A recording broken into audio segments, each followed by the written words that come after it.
la calle que bajaba desde la rotonda hasta el mar. Entonces, si alguien quiere, se puede venir, lo vemos y luego ya vamos caminando hasta el hotel.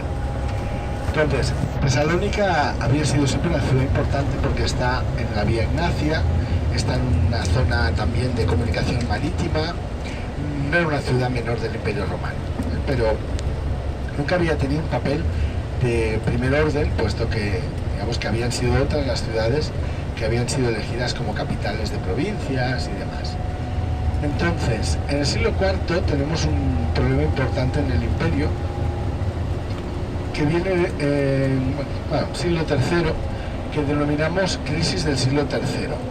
Es un periodo que data entre el 235 y el 284, durante el cual tuvimos prácticamente 76 emperadores en 50 años. Podéis contar que si hay 76 emperadores en 50 años, quiere decir que hay mucha inestabilidad política. Los emperadores duran poco, duran meses, duran días, duran horas, seguramente algunos, de los cuales tenemos poca información, y los más afortunados en el periodo gobiernan 6 o 9 años, que digamos que es una cantidad de años ridícula si lo comparamos con las cronologías de reinado de un Augusto o de un Claudio o de los emperadores del Alto Imperio Romano. Entonces esta inestabilidad empezó a ser solucionada en parte por un emperador que se llama Diocleciano, que sube al trono en el año 285.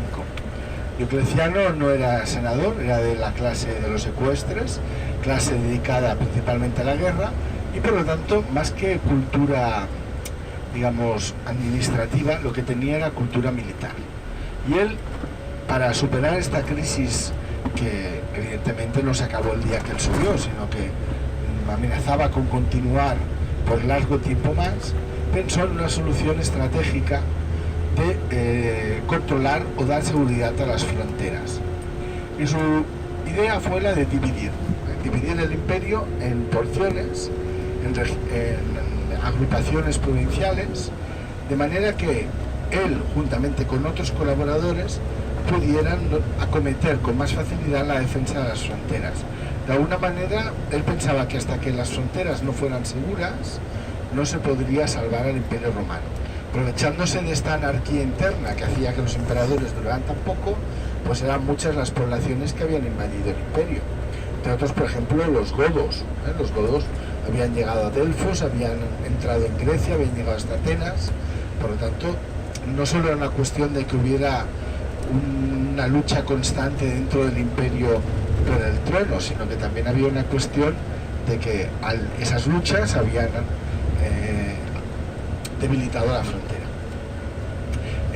Por ejemplo, en la península ibérica tenemos una invasión de alamanes que desde el Rin penetran a través de Francia, pasan los Pirineos, llegan hasta Tarragona, allí saquean el territorio en torno a la ciudad de Tarragona y continúan atravesando toda la península ibérica, consiguen pasar el estrecho de Gibraltar y su rastro se pierde en la Mauritania, es decir, actual Marruecos. Es decir, han atravesado toda la Europa occidental y se han perdido en medio del África. Eso es un síntoma de total y absoluta inhibición del Imperio Romano ante este tipo de incursiones. Por lo tanto, Diocleciano se plantea una defensa de la frontera como primer paso para la restauración del imperio. Pero él tiene muy claro que él solo, con fronteras en el Rin, en el Danubio, en el muro de Adriano, en todo el limes persicus, es decir, toda la zona oriental que era limítrofe con el imperio persa, que incluía pues Anatolia, Siria, Jordania y el Sinaí.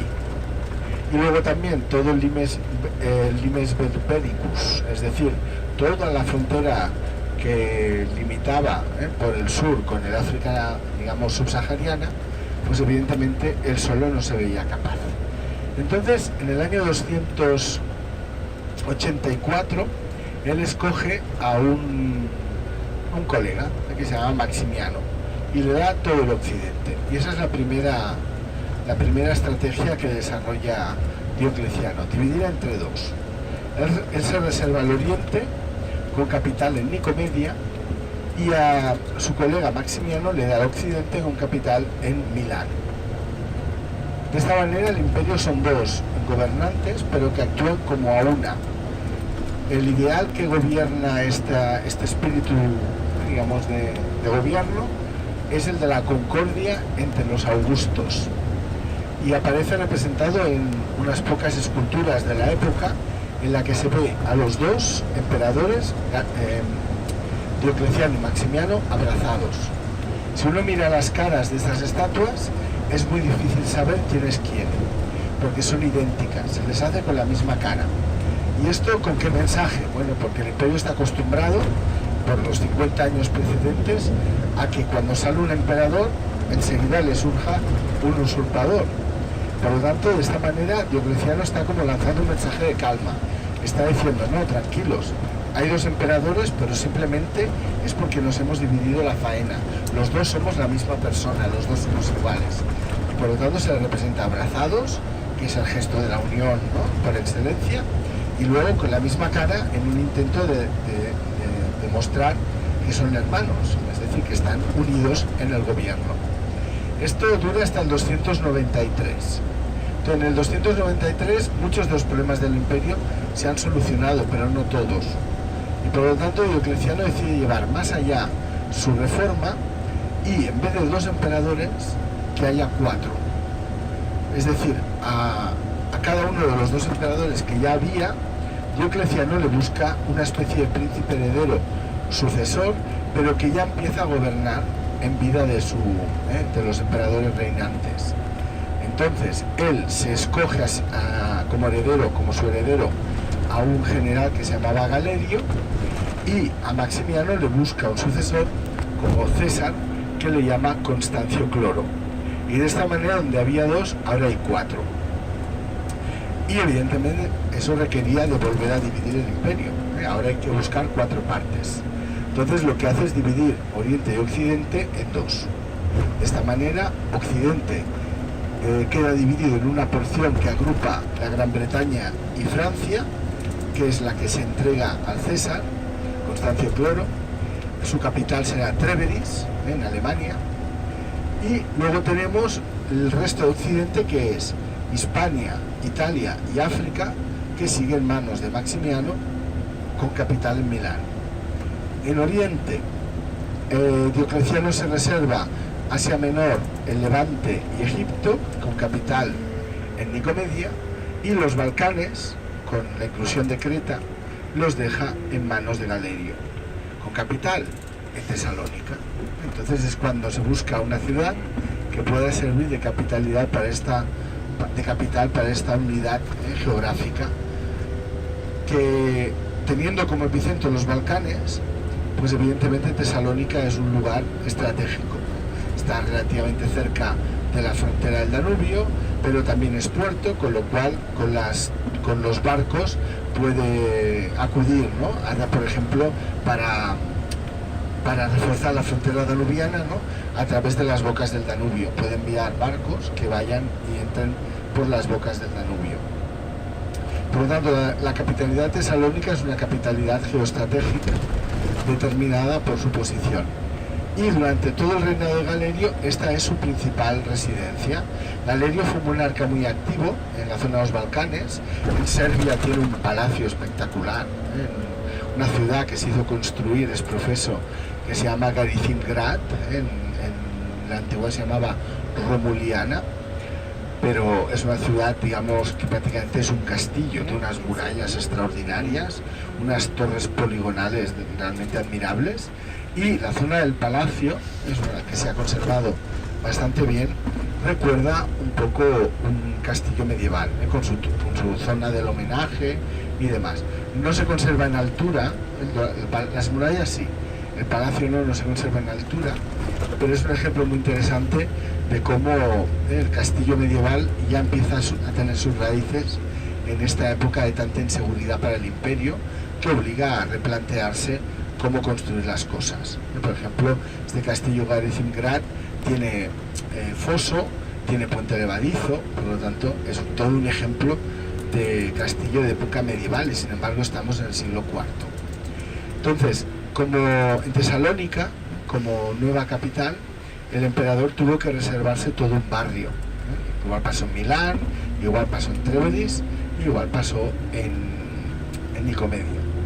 Y como vimos, ese barrio está situado entre la rotonda, la iglesia que vimos de la rotonda, la muralla, ya que vimos que una de las puertas quedaba muy cerca de la rotonda, el arco de Galerio y, digamos, toda esa calle que se conserva hoy en día hacia el final. Es decir, si miráramos un poco sobre la topografía de Tesalónica antigua, estaríamos hablando de una tercera parte de la ciudad, que quedaba reservada para uso imperial. Seguramente si es el mismo modelo que Milán, incluso estaba fortificada de una manera independiente para que el pueblo no pudiera acceder con facilidad a esta especie de acrópolis o ciudadela. Y dentro de esta zona estaría pues lo que vemos hoy en día, la rotonda, el arco, la Vía Egnatia, ¿no?, con toda su esplendor, pero también una zona de palacio, de burocracia, de cuarteles, de cuadras, porque el emperador Galerio tenía un ejército que ya no es de legionarios, sino que es un ejército de caballería. Y por lo tanto, él tiene un ejército de varios miles de soldados que se desplazan allí donde vaya él. Y por lo tanto, si el emperador tiene noticia de un intento, ¿no?, por parte de los godos, por ejemplo, de atravesar el Danubio, es él y no los generales de la frontera quien tiene la obligación de ir a combatir a estos invasores. Y por lo tanto, su ejército o su guardia es el ejército del imperio. Y ello obliga a que estas capitales, en las que están asentados cada uno de estos 4 emperadores, tengan enormes zonas dedicadas a la milicia, cuarteles sobre todo y establos. Unos ejércitos aparte que como que, digamos, tienen que llegar al punto de conflicto con una cierta rapidez, pues por fuerza ya no pueden ir a pie, como los antiguos legionarios, sino que tienen que ir a caballo. Y como curiosidad, ¿por qué no fue hasta este momento que los emperadores romanos optaron por el caballo, es decir, por el caballero, antes que por el legionario? Pues por 2 razones muy básicas. Los romanos no sabían hacer la guerra a caballo. Desconocían 2 elementos muy importantes. Uno, el estribo. Los jinetes romanos no conocían el estribo, con lo cual se tenían que aguantar sobre el caballo con las rodillas, haciendo presión con las rodillas. Y evidentemente si dabas un golpe de espada fuerte y cayendo desde altura, el peso de la espada y el impulso te hacía caer del caballo. Y por lo tanto la caballería nunca fue la principal fuerza de ataque de los romanos, porque no dominaban el equilibrio sobre el caballo. Se defendían, pero no dominaban el equilibrio sobre el caballo. Y el otro problema, la otra cuestión por la que no tenía una caballería, digamos, como elemento principal del ejército, era que desconocían los pantalones. Y es muy importante a la hora de montar a caballo que la parte interior de la pierna esté protegida, porque si no, de la cabalgada, el roce la irrita extraordinariamente y por lo tanto las pantorrillas se queman. Los romanos, como todos sabéis por las películas de romanos, llevaban unas falditas cortas, por lo tanto, montando a caballo durante jornadas enteras, llegaban escocíos, digámoslo así. Tuvieron que tomar una nueva prenda de vestir, que la tomaron de los germanos, para poderse proteger la parte interior de las piernas y por lo tanto poder cabalgar con mayor comodidad. Y como a los romanos no se les ocurrieron soluciones a estos problemas hasta el siglo IV, pues digamos, pues dieron importancia a la infantería, más que a la caballería. Pero en el siglo IV ya tienen como enemigos a los germánicos, que estos ya hace tiempo que han buscado la manera de luchar a caballo y conocen el estribo, conocen los pantalones.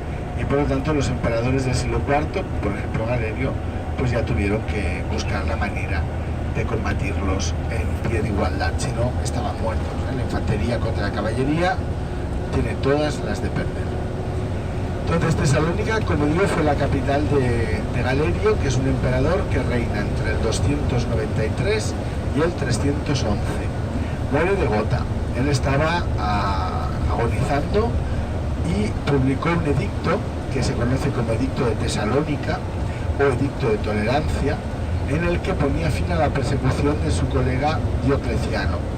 Diocleciano en el año 303 había decretado la persecución de los cristianos del imperio, pensando que eran personajes hostiles, ¿no?, a la ideología divinizadora del monarca. Y por lo tanto, para quitarse el problema del medio, pues decidió decretar una persecución que fue ineficaz. No consiguió sus objetivos y lo único que hizo fue dotar de una lista importante de mártires a los cristianos, que de esta manera se sentían envalentonados a resistir ante la presión del imperio. Galerio, creyendo que la gota es un castigo divino del Dios de los cristianos, publica este edicto de Tesalónica, en el que dice que viendo, ¿no?, que la persecución había sido ineficaz y no había conseguido los objetivos previstos, pues considera que tiene que poner fin a ella, y entonces es cuando se ve, ¿no?, el objetivo real de su edicto, y entonces dice que en agradecimiento los cristianos tendrán que rezar por su salud, por el restablecimiento de su salud. Sin embargo, Galerio muere poco después de publicar este edicto, del mismo 311, y muere sin sucesor. En este momento el sistema que había creado Diocleciano está pasando por una grave crisis y muere sin sucesor. Constantino, que estaba en Occidente, será el principal responsable de esta situación, de que no haya sucesor para Galerio, y por lo tanto podemos decir que la capitalidad de Tesalónica fue bastante efímera. Fue capital del imperio solamente entre el 293 y el 311. De ahí que, a diferencia de Constantinopla, que fue capital mucho más tiempo, pues tengamos menos restos de la época del imperio, de su capitalidad, porque todo quedó reducido al reinado de un único emperador.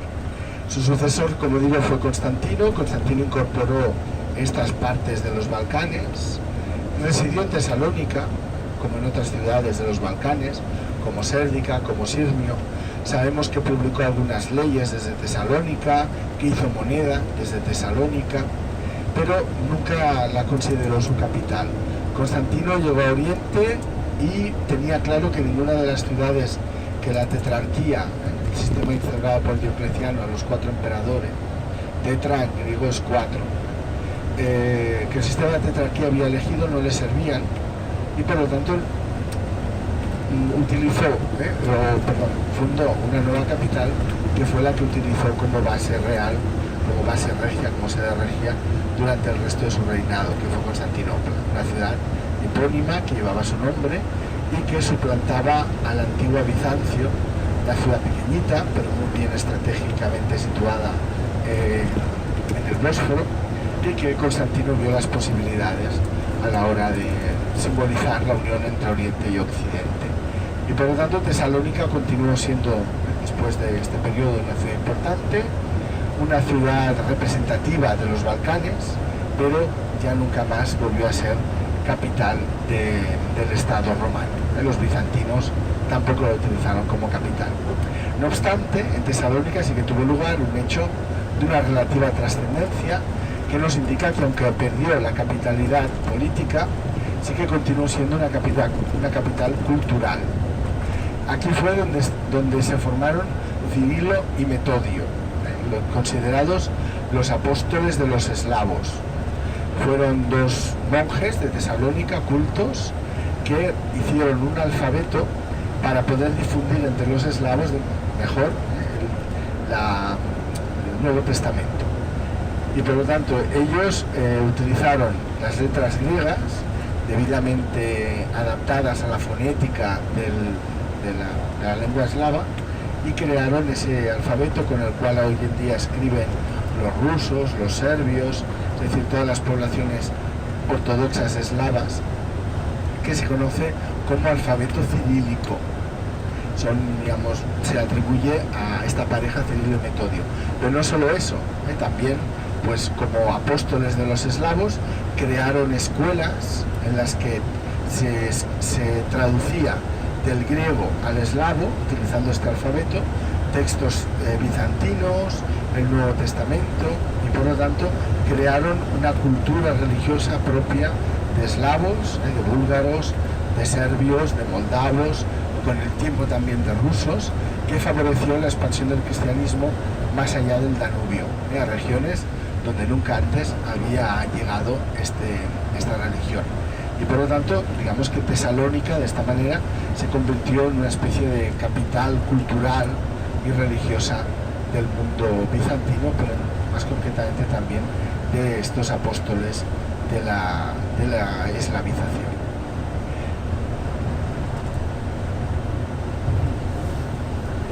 Ahora sí que he conseguido que se duerman todos. ¿Los godos de dónde venían? Los godos. Los godos llegaron de la zona del Mar Negro y hasta ahí, Los godos llegaron de la zona del Mar Negro. Sí, originalmente venían de Suecia. Ellos eran de la zona de Suecia, pasaron al lado europeo y digamos que en vez de venir directamente hacia el imperio, dieron como un rodeo que los llevó hasta el Mar Negro. Y desde el Mar Negro entraron por la frontera, hoy en día podemos decir, entre Rumanía y Bulgaria, atravesando el Danubio, y se dirigieron a Constantinopla. Y ahí tuvo lugar una batalla, que es la batalla de Adrianópolis, de 376, que los romanos pierden, es una batalla, digamos, una aplastante derrota. Los romanos pierden y entonces ya no se les puede echar del imperio, pues es un pueblo que ha entrado con sus mujeres, con sus hijos, con todos, y entonces lo que se les hace es un pacto de federación. Se les permite residir dentro del imperio, en un estado autónomo, pero respetando unas ciertas normas y sobre todo jurando fidelidad al emperador bizantino y sirviendo como mercenarios. ¿Y los visigodos eran igual? Sí, luego ya se dividen.